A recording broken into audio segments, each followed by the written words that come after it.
GST में unregistered dealer से purchase करने पे काफ़ी सारी कॉन्सिक्वेंसेस हैं और जब मैं अपने काफ़ी सारे व्यापारी भाइयों से बात करता हूँ तो मुझे लगता है कि इसमें कुछ क्लैरिटी की ज़रूरत है। तो आज अनुराग सिंघल के इस चैनल पे आप ये समझें कि अनरजिस्टर्ड डीलर से अगर हम कुछ परचेज करते हैं तो एग्जैक्टली क्या लॉज एंड रेगुलेशंस हैं। तो section 9(4) of the CGST, SGST and the IGST act, it provides for levy of reverse charge mechanism when we purchase from unregistered dealer. So basically अगर हम कोई भी taxable, याद रखिएगा taxable not exempt, goods या services या दोनों एक ऐसे सप्लायर से खरीदते हैं जो रजिस्टर्ड नहीं है, देन जो सर्विस रिसिपिएंट है जिसको ये गुड्स या सर्विस मिल रही है उससे रिवर्स चार्ज बेसिस पे टैक्स जमा करना पड़ेगा and उसके ऊपर all provisions of the act shall apply to such recipient as if he is the person liable to pay the tax in relation to supply of goods or services or both. तो आपको seller के behalf पे as a buyer सारी compliances करनी पड़ेगी. In a nutshell, the buyer has to pay the GST under RCM on purchases from unregistered purchase. Buyer को seller की सारी कंप्लायंसेस को फुलफिल करना पड़ेगा under reverse charge mechanism. So क्या कंडीशंस है रिवर्स चार्ज में? First of all recipient registered हो, सप्लायर अनरजिस्टर्ड हो. Goods services are chargeable to GST, not in the exempt category. उस पर कोई टैक्स रिसिपिएंट के बिल पे नहीं चार्ज होगा. अनरजिस्टर्ड पर्सन तो ऑब्वियसली अपने बिल पे कुछ चार्ज नहीं कर सकता. इस प्रोविजन से स्मॉल बिजनेसेस को काफी नुकसान होगा क्योंकि ऐसे बिजनेसेस को कोई भी रजिस्टर्ड पर्सन की कंप्लायंस टीम बोले कि अनरजिस्टर्ड परचेज की जगह रजिस्टर्ड परचेज करिए, क्योंकि नहीं तो क्या है पूरा कंप्लायंस का बर्डन हमारे ऊपर आ जाएगा. Hence most companies are going to prefer to purchase from a registered tax payer only. Further the registered person will have to issue an invoice on behalf of the unregistered person with tax amount mentioned on it.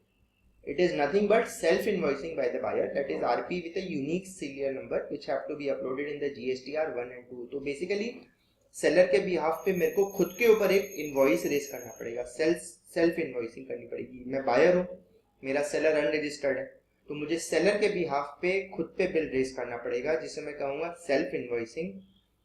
उसका एक unique serial number होगा और उस unique serial number को मेरे को GSTR 1 या 2 पे मंथली बेसिस पे फाइल करना पड़ेगा.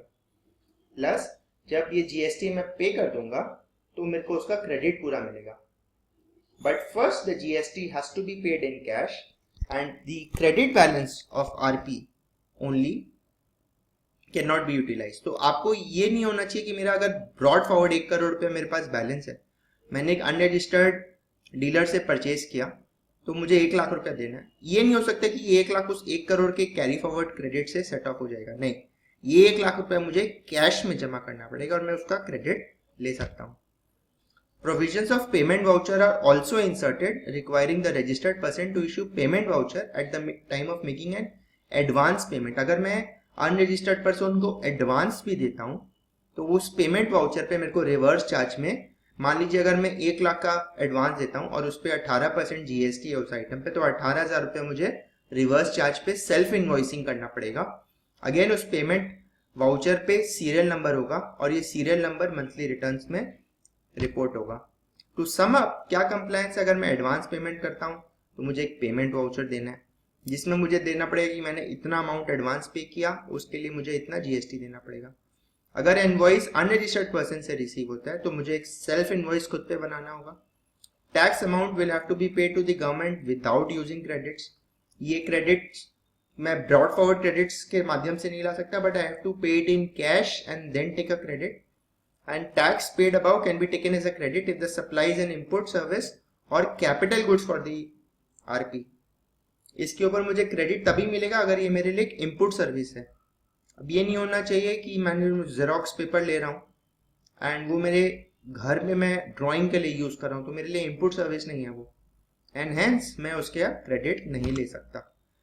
As per time of supply provisions, in case of purchase of goods from unregistered person, the liability to pay under reverse charge mechanism will arise earlier of the date of receipt of goods, जिस दिन goods मेरे godown में आए, या date of payment of the amount to the unregistered person, or the date immediately following 30 days from the date of issue of invoice.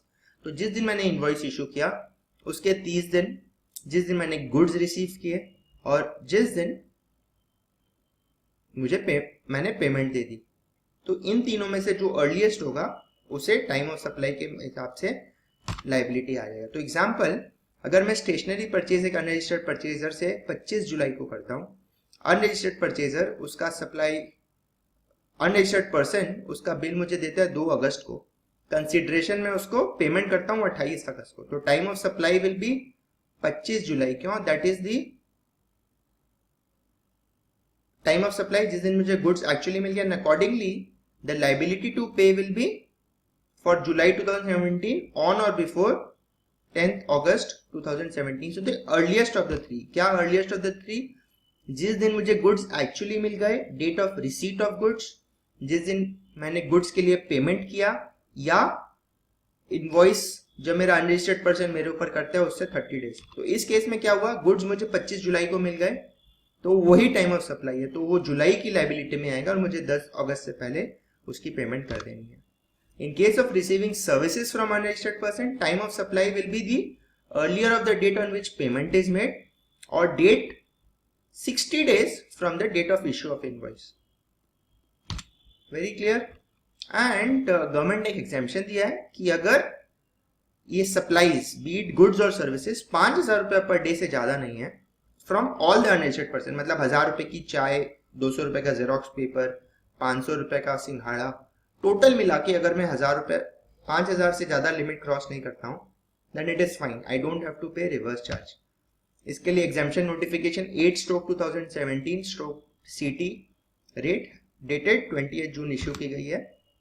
10 per day 5,000 rupees तक का purchase पे मुझे कोई भी रिवर्स चार्ज मैकेनिज्म में, तो आप मान लीजिए मैं गाड़ी भाड़ा दे रहा हूँ, वैन रिक्शा का भाड़ा दे रहा हूँ, मैं स्टील सप्लाई कर रहा हूँ बगल वाले गोडाउन में, तो उस गाड़ी भाड़ा पे 400 रुपए पे मुझे कोई भी रिवर्स चार्ज नहीं क्लेम करना है. बट हाँ, तो ये ऑफिस एक्सपेंसेस, वाटर, स्टेशनरी इस पे आ गया.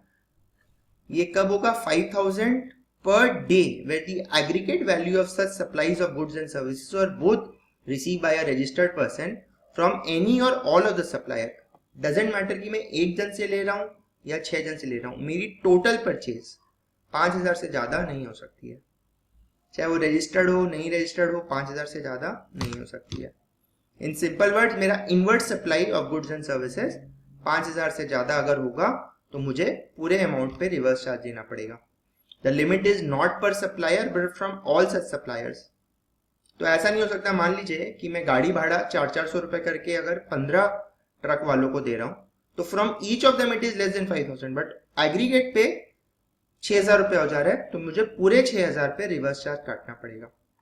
सो even if the inward value is 5,100, tax is payable on the entire 5,100, not on the excess ₹100. अब अगर इसमें लेकिन है कि इनवर्ट सप्लाई में एग्जेम्प्ट और टैक्सेबल दोनों हैं, तो इस केस में सिर्फ टैक्सेबल को कंसीडर किया जाएगा, टैक्सेबल गुड्स या सर्विसेज को. आई एम श्योर कि स्टेट लेवल पे भी इस SGST में इसी टाइप की पैरेलल रिलीफ दे दी जाएगी बहुत जल्दी. सो द आइडिया इज कि इनवर्ट सप्लाई अनरजिस्टर्ड सप्लायर से intra state goods on any given day 2,000, services on the same day 2,800, exempt उसमें से 100 रुपए, तो 4800 में से 100 गया 4700, कोई रिवर्स चार्ज नहीं. इस केस में क्या है, गुड्स 5,000 का एग्जेम्प्टेड है, उसमें 4200, सिर्फ 800 रुपए का, no reverse charge. Within the same state services 4,000 की, उसमें से एग्जेम्प्टेड 1,500, तो 2,500, नो रिवर्स चार्ज. सर्विसेज 500, उसमें 3,000 रुपए का एग्जेम्प्टेड सप्लाई है फ्रॉम द गुड्स, बट ये इंटर स्टेट है, तो इंट्रा स्टेट नहीं है, रिवर्स चार्ज आपको देना पड़ेगा. इंट्रा स्टेट में हर सिचुएशन में कोई भी फिगर हो आपको पूरा पैसा देना पड़ेगा. सिर्फ इंट्रा स्टेट अगर होगा, मतलब मैं बंगाल में हूं तो विद इन बंगाल अगर मेरा परचेज हो रहा है 5,000 से कम पर डे का, ओनली देन ये लाइबिलिटी नहीं राइज करती है. Thank you so much. Please comment section के माध्यम से कुछ क्वेरीज हो तो मुझसे पूछिए, अगर कुछ भी कमेंट्स है तो प्लीज़ मुझे पूछिए। Thank you so much.